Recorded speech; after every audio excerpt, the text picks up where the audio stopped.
Les anciens PEL ouverts avant 2018 vont-ils perdre leur avantage?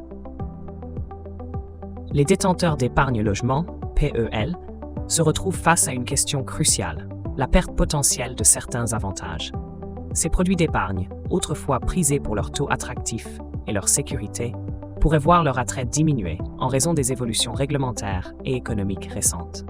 Alors que le paysage financier continue de changer, il est essentiel de comprendre les implications possibles pour ces comptes épargnés depuis longtemps.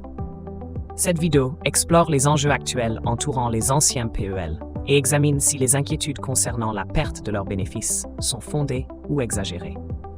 Impact des conditions d'ouverture sur les anciens PEL. Les plans d'épargne logement, PEL, ouverts avant 2018, bénéficient de conditions particulièrement avantageuses, notamment grâce à un taux d'intérêt supérieur et une exonération fiscale jusqu'à leur 12e anniversaire. Ces caractéristiques ont rendu le PEL très attractif, favorisant l'ouverture massive de comptes avant cette date. Cependant, la Cour des comptes critique ces anciens PEL pour leurs coûts élevés pour l'État et les banques, en raison de la rémunération fixe qui continue de s'appliquer.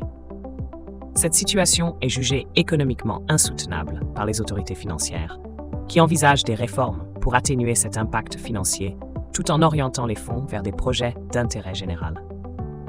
Conséquences économiques des taux avantageux des anciens PEL.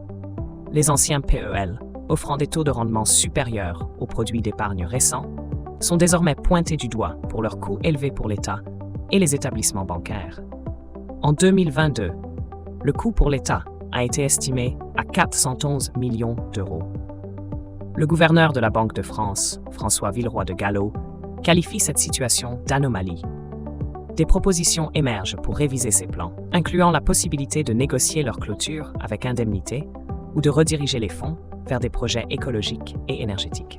Réactions et propositions face aux enjeux des anciens PEL. Face aux défis posés par les anciens plans d'épargne logement, PEL, le gouvernement et les banques explorent diverses solutions. Le ministre de l'Économie, Bruno Le Maire, a pris en compte les recommandations de la Cour des comptes, tandis que les établissements financiers envisagent des négociations pour clôturer ces plans avec indemnité. Une autre option serait de réviser leur rendement afin de rediriger les fonds vers des investissements d'intérêt général, tels que la transition écologique et énergétique.